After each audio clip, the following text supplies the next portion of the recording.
রাজধানীতে পাল্টাপাল্টি সমাবেশের ডাক দিয়েছে আওয়ামী লীগ ও বিএনপি। সরকারের পদত্যাগ সহ 10 দফা দাবিতে রাজধানী সহ 28 মহানগর জেলায় জনসমাবেশ করার ঘোষণা দিয়েছে বিএনপি। গোয়েন্দা তথ্য তৎপরতার রিপোর্ট বলছে খুব শীঘ্রই আওয়ামী লীগ পুরনো চেহারায় ফিরে আসবে। তাহলে এই সার্ভিস আলম চাপে পড়ে আওয়ামী লীগ রাজনীতি ফিরুক চাচ্ছে। সার্ভিস আলমকে দিয়ে এখন আওয়ামী লীগের ভিতরে ঢোকানোর চেষ্টা করছে। আওয়ামী লীগের ভিতরে যে রাজনৈতিক ব্যাপারগুলো ঘটতেছে সিনিয়র লেভেলের, সে এগুলো জানতে চাচ্ছে তাদের আগামীর পরিকল্পনা কি। দর্শক বন্ধুরা, ব্রেকিং নিউজ সেটি হচ্ছে আপনার সমন্বয়ক সার্জিস আর হাসনাতকে আপনার গ্রেফতার করে কিংবা অনেকটা তাদের গৃহবন্দী করে তাদের এগেইনস্টে তদন্ত কমিটি করা হচ্ছে। প্রকাশ্যে সমাবেশ করার প্রস্তুতি নিতে গোপনে জড়ো হচ্ছে, এমনকি এখন তারা দেশের মধ্যে সংগঠিত হতে শুরু করেছে। মাঝে মধ্যে রাজধানী ঢাকা সহ দেশের বিভিন্ন স্থানে ঝটিকা মিছিল করছেন তারা। শুরুর দিকে আওয়ামী লীগের মিছিলে অংশ নেয়া নেতাকর্মীর সংখ্যা কম থাকলেও ক্রমেই তা বেড়ে যাচ্ছে। এ লক্ষ্যে তৈরি হচ্ছে মাস্টার প্ল্যান। প্রকাশ্যে সমাবেশ করার প্রস্তুতি নিতে গোপনে জড়ো হচ্ছে। একই সঙ্গে বর্তমান অন্তর্বর্তী সরকারের বিরুদ্ধে নিয়মিত বক্তৃতা বিবৃতিটা অব্যাহত আছে। আওয়ামী লীগ পূর্ণ শক্তি নিয়ে মাঠে নেমেছে, তাহলে বিজয় কি সন্নিকটে? শেখ হাসিনা আসবে, বাংলাদেশ হাসবে। আমরা বিভিন্ন জায়গা থেকে খবর পাচ্ছি সেনাবাহিনীর একটা গ্রুপ তাদেরকে সহযোগিতা করছে, এছাড়াও ভারত সহযোগিতা করছে, বিএনপির বিশাল একটা অংশ তাদেরকে সহযোগিতা করছে। এই সরকার কোনোভাবেই পারতেছে না আওয়ামী লীগকে থামাতে, আওয়ামী লীগের মিছিল থামাতে, আওয়ামী লীগকে রাজপথের রাজনীতিতে ফিরে আসতে পারতেছে না, পারবে না। ছাত্র উপদেষ্টা মাহফুজ এবং আসিফ তারা পদত্যাগ না করেন, নতুন এক সিদ্ধান্ত নিতে যাচ্ছে। তাদের পদত্যাগের দাবিতে রাজপথে নামবে। আসসালামু আলাইকুম এভরিওয়ান, সবাই কেমন আছেন? আশা করছি সবাই ভালো এবং সুস্থ আছেন। ভিডিওর টাইটেল এবং থাম্বনেল দেখে আপনারা ইতিমধ্যে বুঝতে পেরে গিয়েছেন ভিডিওটি কতটা গুরুত্বপূর্ণ হতে যাচ্ছে। সো সম্পূর্ণ পুরো বিষয়টি দেখার জন্য ভিডিওটি এক মুহূর্ত না টেনে সম্পূর্ণ দেখে আসুন। তবে চলুন শুরু করি। আওয়ামী লীগকে ঘিরে বাংলাদেশের প্রধান এই মুহূর্তে যারা ফোকাসেবল পলিটিক্যাল পার্টি এনসিপি, তাদের যে অবস্থান অথবা পাশাপাশি জামাত ইসলাম সহ অন্যান্য দলগুলোর কিছুটা প্লাস মাইনাস অবস্থান আছে। এর মাঝখানে গেল কয়েকদিন যাবৎ আজকেও আপনার খুলনায় আওয়ামী লীগের একটা বড় ধরনের আমি বলতে পারি ঝটিকা মিছিল হয়ে গেল। এর আগে উত্তরাতে তো প্রতিদিনই বৃদ্ধি পাচ্ছে আওয়ামী লীগের এই মানে কি বলা হচ্ছে তৎপরতা।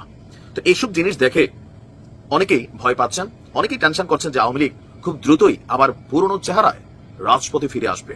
আর যদি আওয়ামী লীগ ফিরে আসে, এই 5ই আগস্টের পর বাংলাদেশের বিভিন্ন জায়গায় আওয়ামী লীগের নেতাকর্মীদের বিরুদ্ধে অথবা অনেকের বাড়ি ঘরে অথবা বিভিন্ন জায়গায় যেই ঘটনাগুলো ঘটেছে অথবা ডক্টর মোহাম্মদ ইউনূস সম্পর্কে, আবার এই সমন্বয়কদের সম্পর্কে আওয়ামী লীগের সভানেত্রী শেখ হাসিনা তিনি যে সকল বার্তা দিয়েছেন নেতাকর্মীদের উদ্দেশ্যে যা বলছেন, বিভিন্ন জায়গায় আওয়ামী লীগের যেই পোস্ট স্টেটাস অথবা ভয়ঙ্কর রূপে আওয়ামী লীগ ফিরে আসবে, প্রত্যেককে সাজা দেবে, স্বাভাবিকভাবে প্রত্যেকের মধ্যে একটা ভয় কাজ করছে যে আওয়ামী লীগ ফিরে আসলে দেশের পরিস্থিতি কি হবে।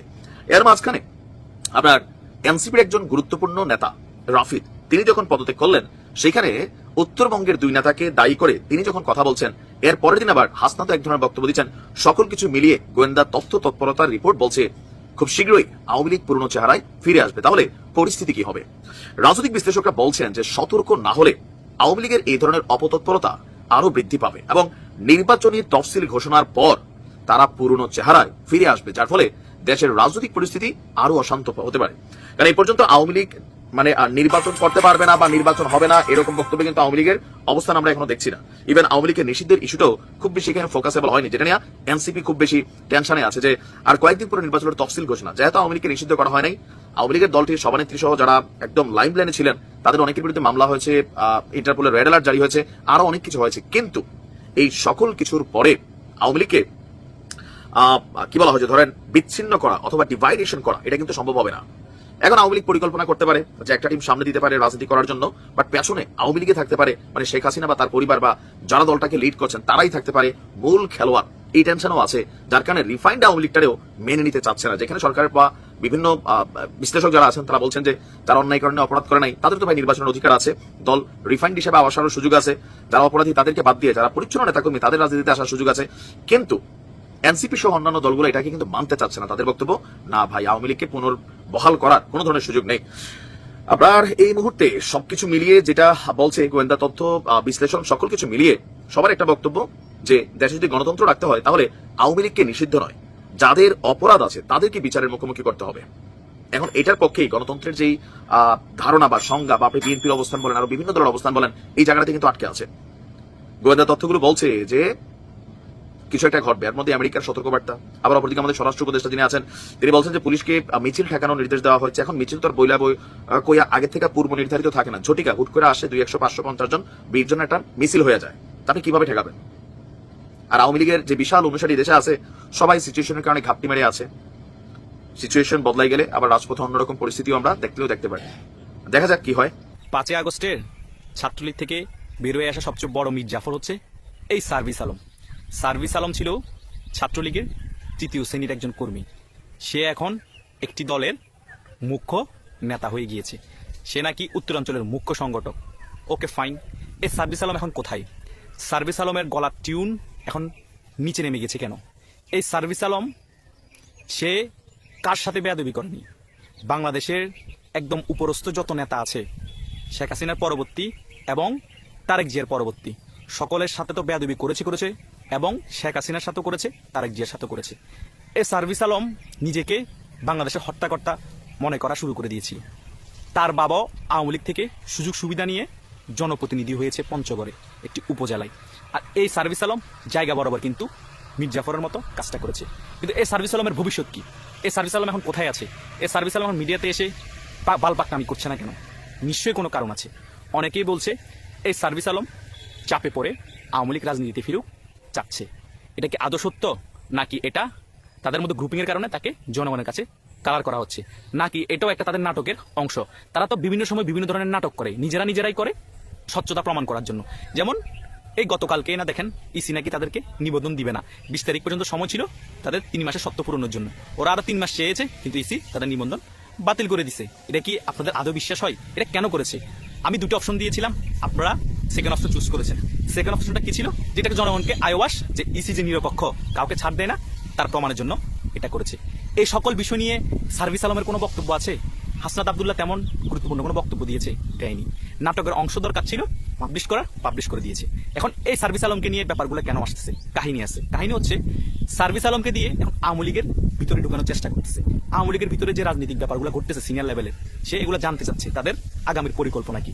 এই পরিকল্পনাটা জেনে আওয়ামী লীগের তারা সামনের স্টেপটা ফেলবে। কারণ এখন রাজনীতি খুব জটিল পরিস্থিতিতে চলে এসেছে। আওয়ামী লীগের অনেক শীর্ষস্থানীয় নেতা অনেক ব্যাপারে এখন আলোচনা করবে না, কারণ প্রত্যেকটা পদক্ষেপ খুব হুঁশিয়ার হয়ে ফেলতে হবে। সেই স্টেপগুলো বোঝার জন্য সার্ভিস আলমকে একটু আওয়ামীপন্থী দেখানোর চেষ্টা করা হচ্ছে। জেনুইনি সার্ভিস আলম সে ছাত্রলীগ করলো মনে পড়ে ছাত্রলীগের আদর্শ ধারণ করে না। তার অ্যাটিটিউড, চলাফেরা, কথাবার্তা কিন্তু একটু ডিফারেন্ট। আপনারা বুঝতে পারবেন সে কোন মতাদর্শ বিশ্বাস করে। হয়তো লুঙ্গির তলে ছিল বিদায় প্রকাশ করতে পারেনি, তার প্রবলেম হতে পারে সেই কারণে। তাই তাকে হাইলাইটস করে গ্রুপিং হচ্ছে, বিভক্ত হয়ে গিয়েছে, এগুলো করে এই টেকনিকটা খেলা হচ্ছে। তাই যারা ওর সাথে সক্ষতা আছেন, সিনিয়র লেভেলের বলেন হয় জুনিয়র লেভেলের, বিতর্কত কোনো কথা তাকে শেয়ার করা যাবে না। আমাদের সিনিয়র নেতৃবৃন্দরা অনেক বিজ্ঞ, অনেক রাজনীতি করেন, অনেক বছর ধরে রাজনীতি করেছেন, সকল কিছুই রাইট। আমরা পুচকে বাচ্চা ছেলে, কিন্তু বাচ্চা ছেলেদের কথাও কিন্তু অনেক সময় কাজে লেগে যেতে পারে, ইগনোর করা যাবে না। এই বাচ্চা ছেলেরাই কিন্তু এই অভ্যুত্থানটা ঘটিয়েছে, ষড়যন্ত্রমূলকভাবে হোক বা জনগণের সমর্থন হোক, হয়েছে। তো তাই বাচ্চাদেরও কথা অনেক সময় কাজে লাগাতে হয়। আওয়ামী লীগ হয়ে গিয়েছে, আওয়ামী লীগের জন্য দুর্বলতা কাজ করে, এগুলো দেখি এখন অনেকে আওয়ামী লীগের সাথে ঢুকতে চাইবে কথা নেওয়ার জন্য। সে কারণে আমাদের সকলকে প্রত্যেক জায়গায় অ্যালার্ট থাকতে হবে। যারা বিভিন্ন গ্রুপ ব্যবহার করেন, বিভিন্ন সোশ্যাল নেটওয়ার্কে, তারাও খুব অ্যালার্ট থাকতে হবে। অনেকেই এসব বড় বড় গ্রুপে ঢুকার জন্য চেষ্টা করবে, কারণ তারা লোক লাগিয়ে রেখেছে। যেসব বড় বড় আওয়ামী লীগের টেলিগ্রাম গ্রুপ আছে, হোয়াটসঅ্যাপ গ্রুপ আছে, সেগুলোতে ঢুকে আওয়ামী লীগের গতিবিধি লক্ষ্য করার জন্য, আর আওয়ামী লীগের সিনিয়র নেতৃবৃন্দরা কি দিক নির্দেশনা দিচ্ছে, কোথায় কি হবে, সেগুলো জানার জন্য। এগুলো আপনারা এখন থেকে অ্যালার্ট হয়ে যেতে হবে। হাজারো শহীদের রক্তের উপর দাঁড়িয়ে ফের বড় ফ্যাসিস্ট হয়ে ফিরে আসার জানান দিচ্ছে আওয়ামী লীগ। এমনকি এখন তারা দেশের মধ্যে সংগঠিত হতে শুরু করেছে। মাঝে মধ্যে রাজধানী ঢাকা সহ দেশের বিভিন্ন স্থানে ঝটিকা মিছিল করছেন তারা। প্রকাশ্যে সমাবেশ করার প্রস্তুতি নিতে গোপনে জড়ো হচ্ছে। একই সঙ্গে বর্তমান অন্তর্বর্তীকালীন সরকারের বিরুদ্ধে নিয়মিত বক্তৃতা, বিবৃতি দেওয়া অব্যাহত আছে। শুরুর দিকে আওয়ামী লীগের মিছিলে অংশ নেওয়া নেতাকর্মীর সংখ্যা কম থাকলেও ক্রমেই তা বড় হচ্ছে। এদিকে ছাত্র জনতার নজিরবিহীন গণ অভ্যুত্থানের মুখে ক্ষমতাচ্যুত হওয়ার মাত্র 8 মাসের মাথায় আওয়ামী লীগের এই সক্রিয় হওয়া এবং ভয়ভীতি উপেক্ষা করে রাজপথে প্রকাশ্যে ঝটিকা মিছিল করা নিয়ে নানা প্রশ্নের জন্ম দিয়েছে। কারা তাদের নেপথ্যে থেকে মদত দিচ্ছে এবং কাদের আশ্রয় প্রশ্রয়ে দলটির নেতাকর্মীরা মাঠে নামছেন, সন্দেহের তীর পুলিশ ও সিভিল প্রশাসন ছাড়াও কয়েকটি রাজনৈতিক দলের দিকে। বিশ্লেষকরা বলছেন, প্রশাসনের মধ্য থেকে সবুজ সংকেত না থাকলে এত বড় গণহত্যার পর দলটির মাঠে নামার কথা নয়। বিশেষ করে প্রশাসনের মধ্যে ঘাপটি মেরে থাকা আওয়ামী দোসররা কৌশলে সমর্থন ও উস্কানি দিচ্ছে। এছাড়া কেউ কেউ মনে করেন, রাজনীতিতে তৃতীয় বিকল্প শক্তি ঠেকাতে যারা ইনক্লুসিভ নির্বাচন করার শর্ত দেওয়া ছাড়াও নানাভাবে বয়ান তৈরি করছে, তাদের পর্দার আড়ালে সমর্থন দিচ্ছে রাজনৈতিক দলের কেউ কেউ। এমনকি আওয়ামী লীগকে সংসদে বিরোধী দল বানানোর গভীর চক্রান্তও চলছে। সংশ্লিষ্টরা বলছেন, সময় থাকতে সতর্ক না হলে এবং দ্রুত আওয়ামী লীগকে নিষিদ্ধ করা না হলে ক্ষমতাচ্যুত এই দলটির নেতাকর্মীদের এ ধরনের অপতৎপরতা বাড়তেই থাকবে। ফলে নির্বাচনী তফসিল ঘোষণা হলে আওয়ামী লীগ পুরনো চেহারায় ফিরে আসবে। ফের অশান্ত হবে দেশের রাজনৈতিক পরিস্থিতি। পরবর্তী সময়ে যার খেসারত দিতে হবে পুরো জাতিকে। আওয়ামী লীগকে মাঠে নামানোর পেছনে দেশি বিদেশি চক্র মাস্টার প্ল্যান তৈরি করছে। বিএনপির খুবই উচ্চ পর্যায়ের একজন নেতা আমির খসরু সাহেব সহ বিপিনুর সহ রাশেদ সহ একটা কনফারেন্স ছিল, সম্ভবত তাদের বৈঠক হয়েছিল। এরপর বলছিলেন তিনি, যদি সরকারে থাকা দুইজন ছাত্র উপদেষ্টা মাহফুজ এবং আসিফ তারা পদত্যাগ না করেন, তাহলে গণ অধিকার পরিষদ নতুন এক সিদ্ধান্ত নিতে যাচ্ছে। তারা এখনো পোতায় যায় নাই। তো সিদ্ধান্তটা কি? সিদ্ধান্তটা হচ্ছে গণ অধিকার পরিষদ তাদের পদত্যাগের দাবিতে রাজপথে নামবে। ফারুক শুধু বলছিল যে ডক্টর ইউনূসের সরকার এসে মঞ্চের মধ্যেই হালকা গালাগালি, পরে নামার পরে কিন্তু সেই লেভেলে মাইকে মাথা মাথা ফাটাইয়া শিলিটিলির কাজ লাগছে। এখন এনসিপি রাজপথে যেভাবে শক্তিশালী, বিপিনুরের গণ অধিকার পরিষদ এর তুলনায় 100তে 5ও নাই। কেন নাই? এটার বিভিন্ন কারণ আছে। একসময় এই নাহিদ ইসলাম অথবা আমাদের যে কি বলা যে দলটির সর্বোচ্চ প্রধান আক্তার, তারা কিন্তু ছাত্র অধিকার পরিষদেরই শীর্ষ ছিলেন। আবার এই যে এনসিপি একজন তরুণ নেতারা যারা আছে, ভালো হয়ে যায় মাসুদ বা কান্না মাসুদ, তারা কিন্তু বিভিন্ন সময় বিপিনুরের কিন্তু মুখোশ খুলে দিচ্ছেন। তাদের দাবি, বিপিনুর বলছে যে ওরা এরকম বলতে পারে না। এরকম নানান দেন দরবার কিন্তু চলছিল। বা নির্বাচনের প্রথম দিকে, সরকারের প্রথম দিকে সরকারের সাথে খুবই সখ্যতা, এখন আস্তে আস্তে আবার বিএনপির সাথে সখ্যতা, সব মিলিয়ে বিপিনুরের অবস্থান নিয়ে কিন্তু ধোঁয়াশা আছে। বাট এইবার যে কর্মসূচিটা তিনি হাতে নিতে যাচ্ছেন, যে খুব শীঘ্রই আসিফ এবং উপদেষ্টা মাহফুজের পদত্যাগের দাবিতে তারা রাজপথে নামবে। কেন? কারণ তাদের বক্তব্য যে এই ছাত্র উপদেষ্টারা এনসিপির পৃষ্ঠপোষকতায় সবচেয়ে বড় ভূমিকা রাখছে। এমনকি সরকারের সাথে এনসিপির যে লেয়াজু মেনটেনটা এই দুইটা চ্যানেলের মাধ্যমে হচ্ছে। আর নাহিদের বিষয়েও তার একটা করা বক্তব্য ছিল যে তারা ঘুরাফিরা, আসিফ ঘুরাফিরা এনসিপিতে আসবে, এটা আমরাও জানি। মাহফুজও আসবে। কেন? তারা ভবিষ্যতে নির্বাচন করলে নির্বাচনের ঠিক আগ মুহূর্তে তারা পদত্যাগ করবে। ওই পর্যন্ত তারা রাষ্ট্রীয় পৃষ্ঠপোষকতায় অনেক কিছু করার সুযোগ আছে, সরকারকে কন্ট্রোল করার সুযোগ আছে, এনসিপিকে আইনের সাপোর্ট বা বিভিন্ন ধরনের সহযোগিতা করার কিন্তু সুযোগ আছে। আর বিপিনুর মনে করছেন ডক্টর ইউনূসকে কলঙ্ক মুক্ত রাখতে হলে অথবা ওনাকে প্রশ্নবিদ্ধের বাহিরে রাখতে হলে এই এনসিপি দলটির মানে লিয়াজুটা যেটা আসিফ এবং মাহফুজের সাথে আছে, তাদের পদত্যাগ করা জরুরি। তারা পদত্যাগ করলে সরকার অনেক কিছুতে ক্লিয়ারেন্স পাবে। অন্যত সবাই ভাবতেছে যে এনসিপি আর ডক্টর ইউনূস তিনি আসলে একে অপরের পরিপূরক। নূরের কথাগুলো অনেক দিকে সঠিক, বাট আমার মনে হয় না যে আসিফ মাহমুদ আর মাহফুজ এই মুহূর্তে জীবনেও পদত্যাগ করবে। তবে কবে? যেমন তারা এলাকাতে লোকাল এলাকায় নির্বাচনের প্রচার প্রচারণা চালাচ্ছেন, তাই না? তার মানে তারা নির্বাচন করবেন, তো কোন দল থেকে করবেন? পাগলেও জানে এনসিপি থেকে করবেন।